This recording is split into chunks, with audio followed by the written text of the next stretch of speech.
Red Zone Sports.bet. Wham, bam, thank you, Uncle Sam. Hello there and welcome along to week 10 of Upping the Ante in association with RedZone.bet. I'm David Jennings and once again I'm joined by Mr. Cheltenham himself, Gavin Lynch, after a bumper weekend of action at Leopardstown. For the Dublin Racing Festival, Gavin, how was it for you? Yeah, it was great, wasn't it? The quality was great, pity about the ground being good to firm yesterday in the chase track, so some of the runners came out, but I think overall for punters there was 15 races and there was 8 favourites won for the 2 days, so I think punters got the better of it. So. And what Upping the Ante viewers want to know is, how was it for Gavin Lynch punting wise? I did okay. I probably should be brought into the middle of the field up against the wall and shot because I didn't do things right. I won a few quid, but it was a weekend that got away on you. A little bit, yeah. Off you go was a bit of a help, all right. And one or two others like Classical Dream and that, but and we mentioned Sassy Diva last week, so. Yeah. But you finished up rather than down. I did, okay. But not a fortune, no. Okay, we're going to start off by reviewing the Dublin Racing Festival, but just to let you know that you're getting 3 for the price of 1 this week on Upping the Ante. Gavin Lynch is not going to tip 1 horse for the Cheltenham Festival. He's not going to tip 2. He's going to tip 3 horses for the 2019 Cheltenham Festival. So you've got to stay tuned for later in the show to find out Gavin's next 3 tips for the Cheltenham Festival. So Gavin, the Dublin Racing Festival, there's only one place to start. Yep. Apple's Jade. Oh my God. OMG, yeah. She was amazing, wasn't she? Incredible. 16 lengths and never looked in any danger. She's got an amazing technique at jumping a hurdle. She goes right, and then jumps it dead straight. So it's a small worry, I suppose, for Cheltenham, but she's brilliant. I think this year she's won the 4 races in total by 73 lengths. Yes. Sure, she has to be up there with any power and all those. Is this the right race to go for? 100%.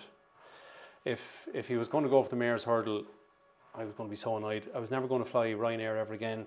I was going to get some placards and go over to Airside outside his office. You're boycotting Ryanair? Definitely. Because, you know, to run her at 3:30 on the Tuesday instead of 4:10, it's just, it had to happen. She's deserves the price. She's there 2-1 at the moment, so she's got a great chance. It'll be interesting if Bouvardere can't run something against her up front, perhaps. Now, a lot of people are saying Apple's Jade, maybe she's obviously better over further. But in a champion hurdle, in a strongly run race, do you think she's going to be able to cope with that speed test? I do. At all stages in Leopardstown, she was a winner. Even at the second last, we'll say, sure. If you look at Faugheen, he was a stayer and he won it from the front. So Bouvardere has already been beaten by another mare, Verdana Blue at Christmas. So she definitely has a great chance, yeah. Right now, if Gavin Lynch was having a bet on the champion hurdle, who would he be backing? I'd let my heart rule my head and just go with Apple's Jade just out of patriotism, and it'd be great to see another mare win the champion hurdle. I agree. 2 votes for Apple's Jade in the champion hurdle. Moving on to the Irish Arkle, and Gavin, one of your best picks so far in the series was Lynch. Unfortunately, it was for the JLT, but he keeps doing his stuff, and he was pretty good on Saturday. Yeah, he's brilliant. He's a fantastic jumper. He's got great scope. He will love the Arkle because the way in the Arkle they always go mental gallop. He'll love that because he travels so strongly and jumps so well, so he has to be favoured at the moment. Yeah, I don't think we're going to argue. He should be favoured. 4-1 Lynch, 9-2 Layler, Kalashnikov 13-2, Silas Emery 13-2, Dynamite Dollars 13-2, 12-1 Bar. Is he the most likely winner? He probably is, yeah. I think Kalashnikov runs next weekend in the Kingmaker Warrant. Yeah, so that'll be interesting. But Lawler, as we know, got well beat at Sandown, so Lynch and also Silas Emery. So all of a sudden Ireland has a decent chance in that, whereas maybe 6 weeks ago we looked like we would never run it. Imagine, just rewind maybe 5 months, and imagine we put up the Arkle market at the start of February. This would be it. Lynch is favourite. Yeah. Lawler, Kalashnikov. We'd be scratching our heads wondering what's going on. It's a strange sort of Arkle this year, but these horses have improved massively for going over fences. Yeah, and it's another fancied one for Joseph O'Brien. He's having an amazing season. He certainly is. Now, moving on to the Ladbrokes Dublin Chase, it was a cakewalk for Min, of course, and we had no footpad, unfortunately. We didn't really learn a lot about Min. Unfortunately, there was a sad postscript to the race with Special Tiara, unfortunately losing his life, and what a great servant he was. But Min, is this the most underrated horse in Willie Mullins' yard? Normally he'd be a super horse. He could have won a Supreme, he could have won a Champion Chase only for the great Altior that we have. He's very, very good. He's could be the 2nd, 3rd or 4th best chaser in training. I know waiting patiently he's 170, but I think Min is like 167, so he's definitely high up there. Will they go for the Champion Chase or the Ryanair? I suppose nobody knows. They'll probably split footpad in himself. And over 2 miles, who's the better horse, Min or footpad? Min at the moment. Over 2.5 miles, who's the better horse, Min or footpad? Probably Min at the moment. Yeah. You'd worry obviously about the trip from Min over 2.5, you know. Yeah. The first Grade 1 on Saturday was the Italian Lacey and Partner Solicitors Novice Hurdle, and it went the way of Commander of Fleet, who restored his reputation, had it dented a little bit in the Royal Bond, but over this longer trip he looked a different proposition, but they think Battle Over Dion is much better. Yeah, well, Commander of Fleet I'd say will end up in the Bartlett. It was 2.6 the other day, he wasn't stopping, they took out the last hurdle because of the low sun, but if you look at him in the Land Rover bumper, then winning his maiden hurdle, got beaten the Royal Bond, as you say, over 2 mile. The 2.6 was his trip, so 3 mile won't be a problem. Battle Over Dion will go here, and Commander of Fleet will go for the Bartlett. Okay, and of the two at the top of the market, Champ, Battle Over Dion, who would your preference be? Champ. Yeah, Champ for me too. Moving on to Sunday, of course, Gavin, we did speak on last week's show. I said that Bells Hill would win the Irish Gold Cup and that he would be second favourite for the Gold Cup behind Presenting Percy. I got one leg of the double up. Just about. A short head was all that separated Bells Hill and Road to Respect in what was obviously a disappointing race numbers wise. The finish probably made up for it a little bit. It did. It's a pity Alboom Photo didn't take part because of the ground, but with only 4 runners it's disappointing, but sure, it was a fantastic finish. Can either of them win the Gold Cup? I backed the runner up. No, I don't think so. I just don't think they'll be good enough. It's a very, very good Gold Cup this year. Okay. Clondazobo, Ken by Presenting Percy, Native River. It's would a fair race. Would you have Bells Hill or Road to Respect in your top 3? Don't think so. Maybe Road to Respect. The ground was quick, but he'd want to jump a lot better than he did on Sunday. I think you're still underestimating Bells Hill a little bit. The Flow Gas Novice Chase, Lebagawa, she's just knows how to win. 14 out of 19. Her second Grade 1. She's beaten top of the game. She's beaten Santini. She's beaten all the best novices in Britain. She's even beaten Lost in Translation. Her form really stacks up. Would Delta Work have beaten her if he ran? Possibly. The one thing you'd have to say about the race, it was actually 8 seconds slower than the handicap chase won by Whisper in the Breeze. So he obviously went slow in front and then quickened, say, at the second last. She's a fantastic horse, but Warren Great Tracks keeps saying she needs a flat track, so she may not appear in Cheltenham. And this is up in the ante. This is the road to Cheltenham. Exactly. And she's not going to Cheltenham. Probably not. So let's not take up time. And also with afterwards, Dickie Johnson said that she felt very tired afterwards, so she might need a break. Absolutely. Now moving on to the Spring Juvenile Hurdle, and if Apple's Jade was, oh my God, Sir Eric wasn't far behind in the whole blown away territory. Yeah, this was really good, and his jumping was fantastic. Yeah, the first 3 maybe was a little bit sticky, tiny bit, but after that, the third last, second last, and the last, he was very quick over them. He's a high class horse. He's still a full horse. He's a colt, which is interesting over hurdles, but that'd be so or no?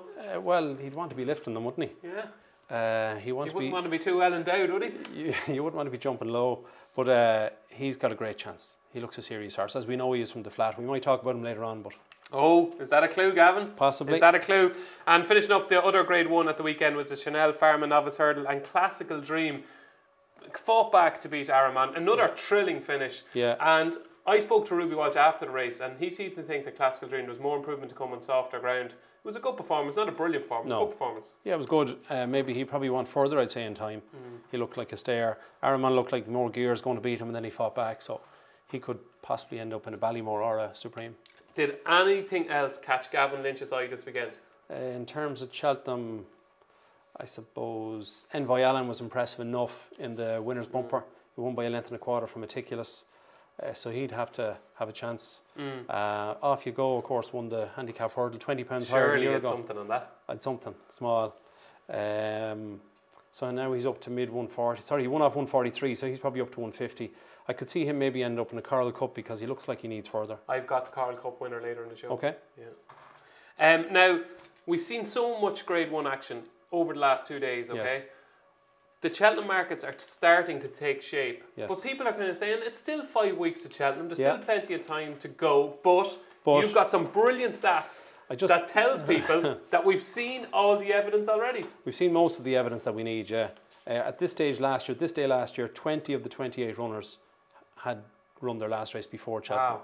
And after next Saturday, 24 of the 28 winners had run. So only 4 horses that won at last year's Cheltenham Festival hadn't ran by next Saturday. So there was 4 horses that won after the 10th of February, we'll say last year. Coup-Star Civila, Presenting Percy, who had the interest in prep last year, Delta Work and Blow by Blow.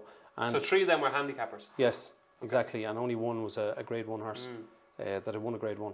And also of the 7 horses won at the Dublin Racing Festival last year, but actually only 3 of them had won at the Dublin Racing Festival. The others got beat and went on to win at Cheltenham. You're wrong. 8 horses won. 8 horses that ran the Dublin Racing Festival, 1 at the Cheltenham Festival. Who knew Gavin Lynch would get something wrong? My God. Can you name the 7? And I'll tell you which one is wrong. The 7. Sam Crow. I have them here. Footpad. Relegate. Right. Yeah. Go on, yeah. The Storyteller. Yeah. Ratfinden. Yeah. That's 5. Farcla. 6. Yes. I'm missing 2. I'm going to leave out the one that you forgot. What's the one I forgot? The one you forgot is Blueberry. No. You have Blueberry? I have, yeah. And there's one more. No. There is. There's one more. The 7. No, there's 8. I'll find you the 8th Okay. one, don't worry. So, you think this year, probably, have we seen many Cheltenham Festival Oh, well, winners? the chances are, going by that stat, you've seen most of them, yeah. So, I mean, after next Saturday, don't be afraid to have a bet. I mean, also, I suppose horses won the last day. For horse that won the 18 non-handicap race at Cheltenham, 11 had won their previous start, so that's something to keep an eye on as well. Okay, wow. That is Recent a, good form that is a very good. good stat. Yeah. So we're going to take some questions from the crowd now, Gavin, and the first of these is from Lee Vigano, who says, loving these vids, but Mr. Jennings, tuck your shirt in, son. Follow Mr. Lynch's example. So you know what I've done? I've tucked my shirt in. So I'm listening to you, Lee. Second question is from Jacob Pickering. Was a trials day, had 100 quid on Paisley Park at 7-2, thought he was the best horse in the race, but to win by that margin was incredible. Is he the Stayers Hurdle winner? He's definitely deserves to be favoured. I like Penn Hill, but he's a massive danger. He comes off the bridle like he did the last day coming down the hill. He stays forever. He's 4 from 4 this season. He's a huge improver, so great chance. Okay, Liam Allison wants to I was going to say wants to know, but he wants to be Gavin Lynch. He says, I aspire to be Gavin Lynch. Great show every week. He wants to be like you, Gavin. Well, that's fairly sad. If he saw me chipping and putting, he wouldn't say that. No, you're not too bad of a golfer. Holden says, good show, lads. If Blue Sari, Malone Road, Envoy Allen and Andy Dufresne all ran in the Cheltenham bumper, who would you back and why? It's a very tough question, but they're the only 4... Like that question. Yeah, it's a good question. They're the only 4 bumper horses in the last 6 months that would really excite you, aren't they? Now, Gordon Elliott trains 3 of them, so obviously Malone Road's not going to make it. So you're down to 3. Very, very tough decision. Okay, I'm going to change the question around a tiny bit. If you could buy any of those 4 horses, who would you buy? Malone Road. Okay, I'd go for Envoy Allen. Also, DJ, what happened to Fury Road?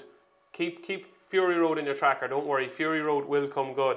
Aaron C wants to know, Gavin, what did you think of your favourite horse in training that you haven't mentioned yet? Off you go. He was superb. He is a graded horse in the making. Would you fancy him for either the county hurdle? Would you fancy him for the county hurdle at Cheltenham? He was brilliant the other day. He was the first horse, I think, in 20 years to win that race carrying more than 11-1. He carried 11-5, so it was a huge performance. And where he was 2 out, he was back like in 14th or 15th. He stayed on really well. I think maybe he needs to step up and trip at this stage because he's got such a high rate. And I could see him maybe running the Coral Cup. If he won the Coral Cup, there'd be tears in your eyes. There would. Yeah. Ewan Ross says, great show, guys. Does Clan de Zobo have a chance in the Gold Cup? He does, yeah. Sure, any King George would have to have a chance. Yeah, sure, why not? I mean, beating Thistlecrack is good form, yeah. Okay, I'd be lukewarm, maybe 6 or 7, yeah. Why? I just don't know if he's good enough. He hasn't done it twice yet? No, he hasn't. He's a bit in and out. Okay, so there are our questions from the crowd. And now we've got some questions from Kane Calvin from our sponsors, RedZone.bet. And the first of those, Kane, is after all the Cheltenham clues at the Dublin Racing Festival, what has attracted the most support with RedZone for the festival next month? So we've seen some action for the 2 J. Manus horses. That's Sir Eric for the Triumph Hurdle and Larishborg for the Arkle. Prior to the weekend, both races lacked obvious favourites, but in winning the 2 key Leopardstown races, these horses have set a high benchmark on the rest of the field. Okay, and the second question for you, Kane, is what is the biggest price RedZone have laid Apple's Jade at for the Champion Hurdle, and how big of a loser is she for you in that race? So we haven't actually laid her, and she's not a big loser in our book, and we're delighted with that, really. All season, those people asking her to run in a proper race instead of the mares have been hoping she'd go to the Stayers, and we've seen a few bets on that, but the Champion Hurdle as a target didn't really seem to be an option for many people, so it's not been of interest to punters. Okay, so we might have more Cheltenham clues this weekend. We'll come to that in a second. Yes. But away from Leopardstown, we did see some Cheltenham contenders Sandown on Saturday, Gavin. Saturday in Sandown, Dallas won the 2 mile handicap chase by 4 lengths of 149. There's now 16-1 giant favourite for the Grand Annual. Bouverdare was reasonably impressive. It was 5s on to beat Vision to Flow, beat by a couple of lengths. It was just nudged out, so it was a grand prep, I suppose. It was like turning back time. It's just exactly what he does every year in that race. Yeah. Defi Desoya I thought was impressive. Barry gave it for me the ride of the weekend. What a ride. Yeah. Water. But to take a pull just after they turned in, you know, was a ballsy thing to do, wasn't it? And it looked like he got a kick out of it. Just passing the line, there was the kind of little Garrity. No, it was like the Garrity of old, wasn't it? Yeah, it was. Yeah, it was a fantastic ride. So he was very good. Like the way Duffy does all the jumps, he lands running. Yeah, no, he's a cracking horse. He was a top hurdler in his time. Again, we have to talk about him later on. Andy Dufresne won a bumper on Tuesday in Downride, so he'll go to Cheltenham. It's even worth a mention of a horse called CW. He's age 16. He was second on Tuesday after being second on Saturday. Yeah, now, he ain't going to Cheltenham, but he deserves a mention. Last Monday, Nicky won 3 races in Kempton. Precious, Cargo, on the blind side, and Pim may go to Cheltenham, probably not good enough. A couple of horses I forgot to mention last week. Frodon, who'd won the Cotswold Chase. The one thing about him is that he's going to guarantee that the Gold Cup is going to be run at a proper gallop this year. Native River and himself will be up the front. So, and one other horse I didn't mention last week was Glenlow, who I think has been set up for a handicap. Maybe the Kim Muir with Derek or Jamie. Well, he got a mark of 144 going over to Plumpton, which was a clever move, I thought, by Gordon, going over to that race against Master Dino and Knockanoose, who obviously fell at the weekend. But he just has Close Brothers written all over him, but he probably wants a little bit further. I think the But the Close Brothers is 0 to 145. Yeah. But do you think 3 Mile 2 in the Kim Muir would suit? Yeah, well, he was only just chinned in the Pertemps last year by Delta Work, so nothing wrong with that for him. And that run of Ferry House was relatively eye-catching. Yeah. Stevie Wonder, I was going to say Stevie Wonder texted me, yeah. And the last one to mention is the stand-up and fight got beaten at point-to-point at Kilfeacle there 8 days ago. Oh. And only real Cheltenham experts would spot that now. Yeah, it was one of the lads in the Racing Post office told me. But they haven't even moved his price. You'd imagine he'd drift him out, but they don't seem to in Cheltenham. No. They probably don't know. Maybe probably don't know, yeah. Yeah. Now this weekend we're going to see, later this week, Huntington on Thursday, Angel's Breath, Supreme Novice Hurdle favourite, going to be run at Huntington. Do you think he deserves to be favoured for the Supreme? Not on form, no. The Ascot race hasn't worked out well at all. A friend of mine knows somebody, Nicky Henderson's, and they said that they love him, so it'll be interesting, yeah. Like he went straight into a grade 2, so it was a good performance, but he doesn't deserve to be 92 favourite or 5 to 1 favourite, no. Definitely not. Native River against Clandazobo potentially in the Denman Chase on Saturday? Yeah, depends on the ground. If it's goodish ground, I'd go for Clandazobo. And Kalashnikov in the Kingmaker at Warwick. You just haven't really been blown away by Kalashnikov. No, I just wonder how they won't consider I hope they don't, but it's a wonder they don't consider the JLT from. Yeah. He looks like a horse that would step up a trip very well, isn't he? You're beaten narrowly in a Supreme and you've won a Betfair hurdle. I think he's enough pace. The Betfair hurdle's on Saturday as well. Yeah, do you like anything in that? Maybe Al Dancer, who was wicked impressive the last day, but he hasn't been lost in the market anyway. He's favourite at the moment. He's favourite, yeah. So that is this weekend, and this is probably the final weekend. As you said, 24 out of 28 horses. By this time next week... Yes, they'd have ran their last race last year, okay. I think that's very important to note. So moving on to the most important part of the show. This is why everybody tunes in, Gavin. Yeah. It is our next selections for the 2019 Cheltenham Festival. And because you've lost the run of yourself. You've completely lost the run of yourself. Gone mental. It's like as if before Christmas everything was going wrong. You were down in the dumps. You were depressing me talking to you. Now you're cheering everybody up. You can't wait for Cheltenham, and you've got 3 tips. Well, the last 2 weeks, it's really you should always trust Cheltenham. It always comes good, but since Gorham Park right through to the weekend, it's been fantastic. 10 or 12 days for racing. It has. So we're going to add 3 to your portfolio, and the first of those is in the Supreme Novice Hurdle. And I'd say if viewers at the moment are trying to guess what you're going to put up for the Supreme Novice Hurdle, I'm going to give them about 10 seconds to try and guess, okay? No, they won't guess. If they're going to guess, I would say maybe 5% of the people watching will guess, because this is left field. You're taking a chance. Yeah. This is why you are our Cheltenham expert. I don't think I'm taking that much of a chance, but I think he'll end up on the day half the price than he is now. Okay, half the price. So take this price. It is 11 to 1 with Redzone.bet for the Supreme Novice Hurdle, the Cheltenham Festival. I said it to you last week, and I'm not saying it again. Fakar Dudery. Fakar Dudery. Yeah. There's people looking at their screens at the moment. They're going, "What? This horse is favourite for the Triumph Hurdle. What's going on?" No, I think he'll end up here. I don't think Joseph will run this horse against Sir Eric. Okay. I think they believe Sir Eric to be a better horse. And if he is a better horse, how can he win the Supreme Novice Hurdle? Well, he's going to be getting £8 from the older horses. Binocular couldn't do it. No, he couldn't. But how many horses have won the Supreme Novices Hurdle as a 4-year-old? It's a tricky question. I'm not expecting you to get the right answer. 2. 8. Oh, wow. The last one was in 99, Horlois, etc. So anyway, Fakar Dudery 5 times ran last year in France, including twice over fences. Beat older horses in Cork in its maiden hurdle, so that's kind of relevant. Then it bolts up in Cheltenham by 13 lengths there 9 days ago. In a very quick time, it was 3 seconds quicker than the handicap hurdle. He's a good horse. He's going to be getting the £8. I think he's got a great chance. If he shows up here, he's going to be a 6-7 to 1 shot. He jumps hurdles like you drive golf balls. He is flawless. Yeah. That was a brilliant jump performance at Cheltenham. Yeah, he jumped fantastic. He doesn't have to lead. He sat second for some of the race beside Ajali, and then he took it up. I just think getting the £8, he's going to have a massive chance. There's nothing really that has lit many fires in that race, is there? I think there is. Mr. Fisher. He's not in the bet. Oh yeah, you tipped him up, yeah. I think he's a proper horse. But Fakir Dudare, 11 to 1. Would you be advising people to take that now? Because this price could plummet. Yeah, I think that hopefully Joseph announces in the next week or two that he's going here, but obviously if something happens for Eric, he'll go back to the Triumph, but I just think he'll separate them. Well, hopefully Joseph is watching the show. He's a keen sure, admirer of your work, Gavin. Yeah. So hopefully he'll take the advice. Fakir Dudare for the Supreme, 11 to 1. Your second selection is slightly more obvious. It's from the same stable. It's the same age. Yes. And it is Sir Eric for the Triumph Hurdle. Now, Gavin, you must be sure to put up a horse at this price on Upping the Ante 5 weeks before the Cheltenham Festival. You must be sure this is the real deal. I think he's a jet, yeah. A jet? A jet, yeah. Jumbo jet. He's not a horse, he's a jet. Okay. Explain why 9 to 4 people should be back in this because I horse think now if Fakir Dudare does go to the Supreme, which I'm hoping, then I think obviously he's going to be short because Fakir Dudare is second favourite. So he'd only 5 runs in the flat. He won a listed race in Limerick on soft to heavy ground. So if the ground turns up soft at Cheltenham, it's actually an advantage. 7 days later, he went to Ascot. He was third to Stradivarius and Thomas Hobson even. That was a great run against older horses. His flat rating is 109, but he looks a natural over hurdles.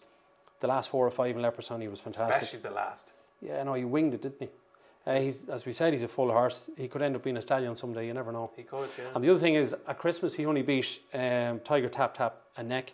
And the other day, yesterday, it beat at 8 lengths. So he's obviously improved a lot.